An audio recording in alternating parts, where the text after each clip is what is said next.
Assalamualaikum warahmatullahi wabarakatuh. Halo Sobat Klasik, kembali lagi di channel Galeri Klasik Nusantara.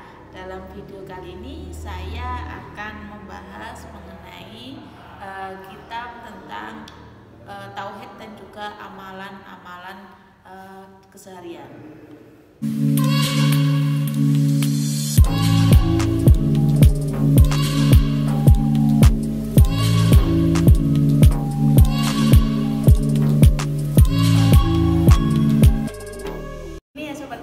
Ini naskah yang akan saya bahas dalam video kali ini ya.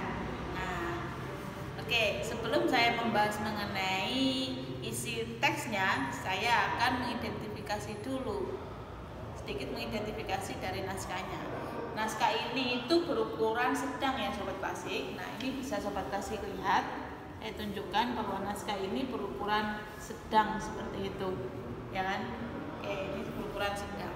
Nah, kemudian sampul yang digunakan naskah ini itu menggunakan sampul kulit binatang. Nah, yang warnanya coklat agak kehitaman ya. Ini kelihatan jelas-jelas dari kulit binatangnya. Nah, ini menggunakan sampul dari kulit binatang seperti itu. Nah, masuk ke dalam naskahnya, kondisi kertasnya sudah sangat memprihatinkan Sobat Klasik. Bisa Sobat Klasik lihat, kondisi kertasnya sudah sangat memprihatinkan. Iya kan? Di halaman awal seperti ini, pojok-pojoknya sudah banyak yang rapuh. Nah, dan juga jilitannya sudah ada yang protol di bagian tengah, sehingga saya harus hati-hati ketika membuka satu persatu halamannya. Ketika saya membaca satu persatu isinya, saya harus berhati-hati sekali karena kondisinya sudah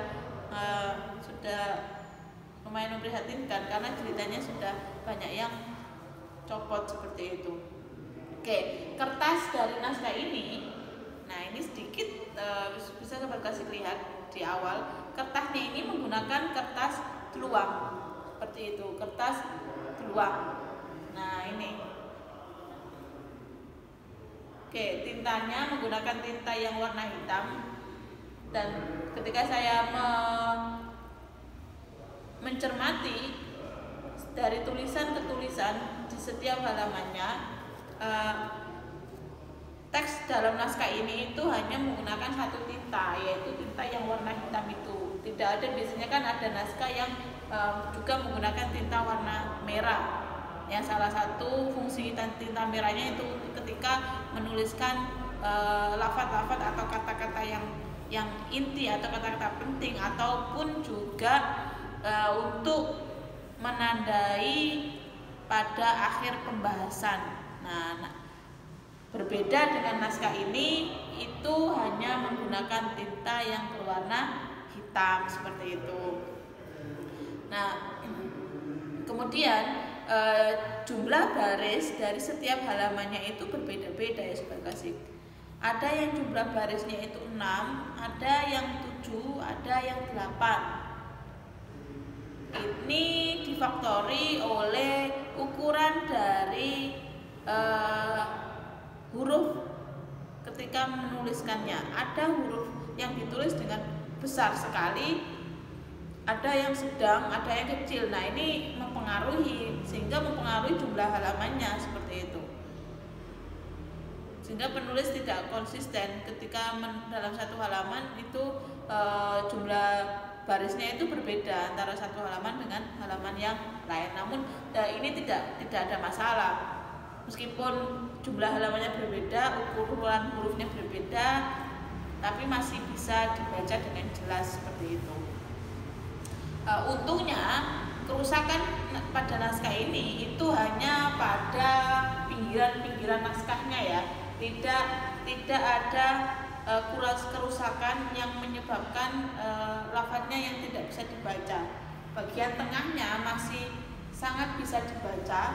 Nah, yang menjadi suatu hal yang memprihatinkan adalah kondisi pinggir-pinggiran dari setiap halamannya seperti itu. Nah, ini kondisi dari naskah ini.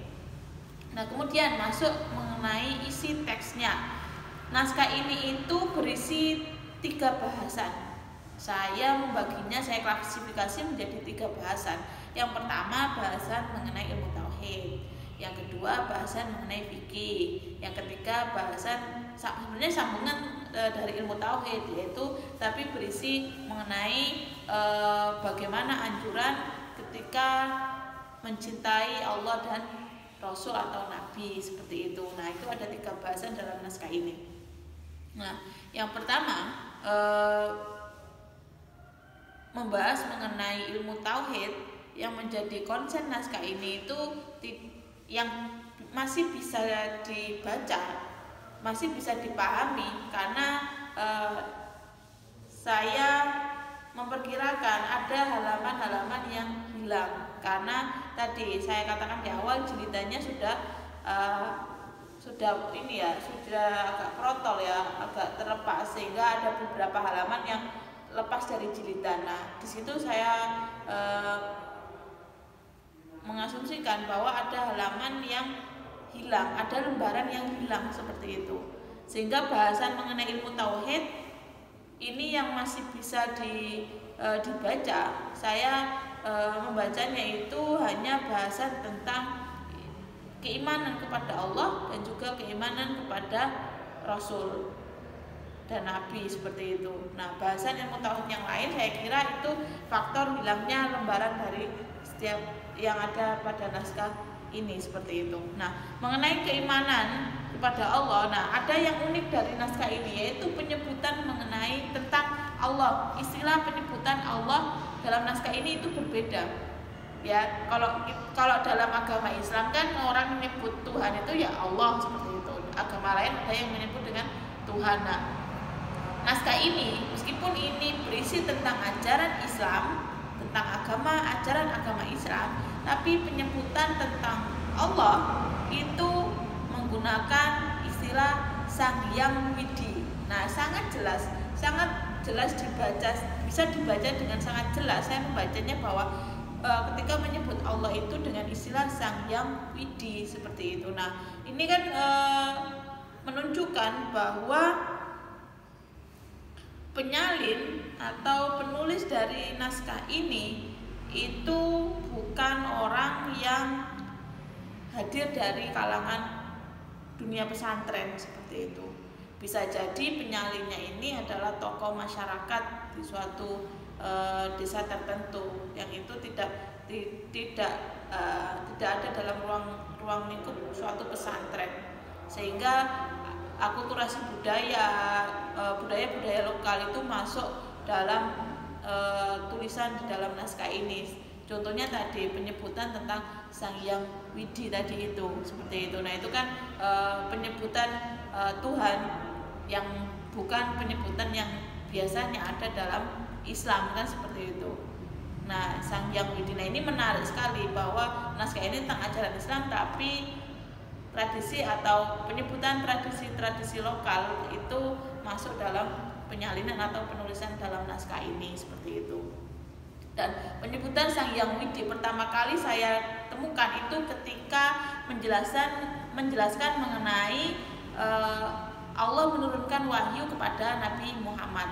Nah, itu menggunakan istilah Allah nurunake itu pakai Sang Hyang Widi. Nah, bukan Allah, itu kan yang dimaksud, berarti maksudnya Sang Hyang Widi nurunake berarti kan Allah, kan seperti itu. Nah, itu suatu yang menarik dalam naskah ini mengenai istilah Allah itu sendiri. Baru ini ketika saya membaca naskah tentang ilmu tauhid itu penyebutan Allah itu dengan istilah Sang Hyang Widi, seperti itu. Nah, penjelasan selanjutnya itu berbicara mengenai rukun Islam. Ya, sebagaimana yang sobat klasik pahami, rukun Islam ada 5, yaitu kan syahadat, sholat, zakat, puasa, haji. Nah, naskah ini menjelaskan mengenai itu, sama seperti penjelasan dalam kitab-kitab ilmu tauhid yang ada yang lainnya yang sobat klasik ketahui, sama penjelasan tentang rukun Islam itu sendiri, seperti itu. Nah, akan tetapi dalam penjelasan mengenai syahadat, nah penyalin atau pengarang naskah ini itu ada menyebutkan ada macam-macam istilah yaitu naskah ini menyebutkan fardune syahadat itu ada 4. Nah, ada tambahan penjelasan mengenai fardunya syahadat itu ada 4, yaitu penyebutan istilahnya itu ada tasdik, taklim, hormat dan halawah. Nah, ada empat istilah mengenai syahadat. Namun penyalin atau pengarang naskah ini tidak menjelaskan detail dari setiap istilah-istilah tadi itu, hanya penyebutan ada 4 macam dalam penjelasan syahadat itu. Tentang fardune syahadat ada ono papat, cuma seperti itu, tanpa ada penjelasan lebih lanjut, lebih detail mengenai setiap istilah-istilah tersebut, seperti itu. Nah, setelah membahas itu, naskah ini menjelaskan mengenai tentang sifat Allah. Lagi-lagi penyebutannya dengan Sang Hyang Widi, yaitu sifate Sang Hyang Widi ono sifat wajibe ono 20, seperti itu.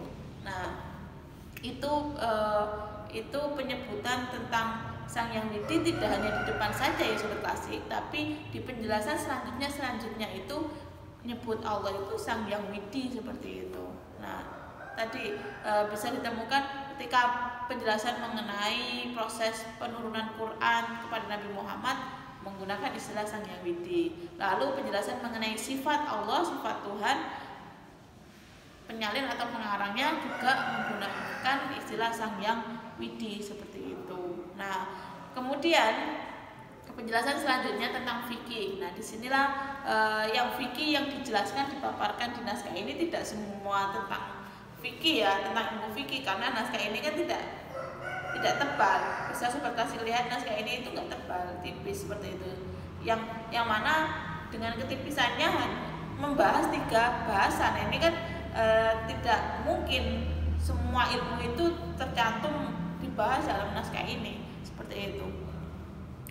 Pembahasan yang kedua tadi tentang fikih, yang dibahas itu tentang tata cara sholat, tata cara niat sholat hari raya, niat sholat Idul Adha, niat mandi, seperti itu. Nah, tata cara tentang praktek sholat, niat, seperti itu yang fikih yang dibahas, tidak membahas tentang detail mengenai misalkan tentang wudu, detail mengenai tentang najis, itu enggak dibahas seperti itu. Hanya pembahasan yang berhubungan dengan praktek mengenai sholat, seperti itu. Nah, bahasan yang ketiga itu adalah tentang amalan. Ada juga penjelasan mengenai amalan.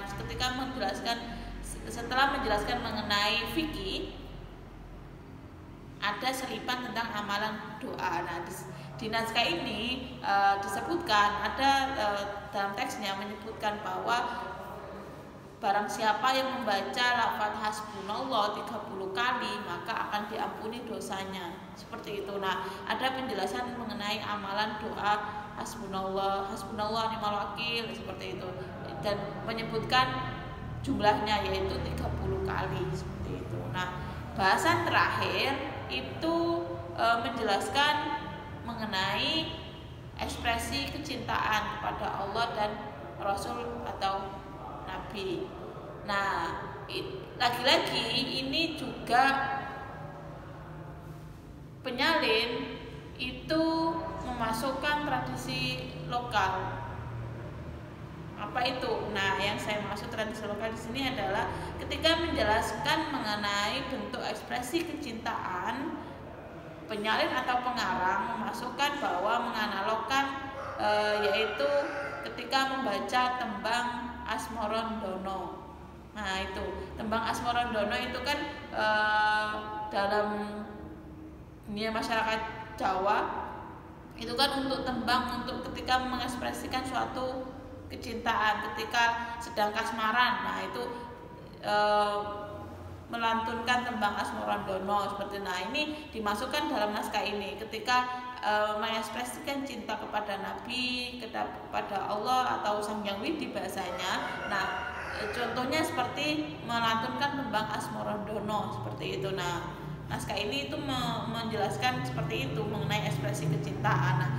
Nah, ini kan menarik ya, bahwa naskah yang isinya tentang ajaran Islam, baik itu tentang fikih, ilmu tauhid, maupun praktek suatu ekspresi terhadap kecintaan kepada Allah dan Nabi. Nah, di situ masuk tradisi atau suatu ada akulturasi budaya dalam naskah ini, bahwa tidak pure istilah-istilah yang digunakan itu istilah yang familiar dalam dunia Islam, tapi istilah-istilah yang familiar dalam masyarakat Jawa pada masa itu masuk dalam penyalinan atau penulisan naskah ini seperti itu. Nah, ini menarik untuk dikaji lebih lanjut, bagaimana akulturasi budaya itu sejauh mana mempengaruhi atau masuk dalam penulisan naskah ini ya Sobat Klasik. Nah, bisa Sobat Klasik nanti telusuri lebih lanjut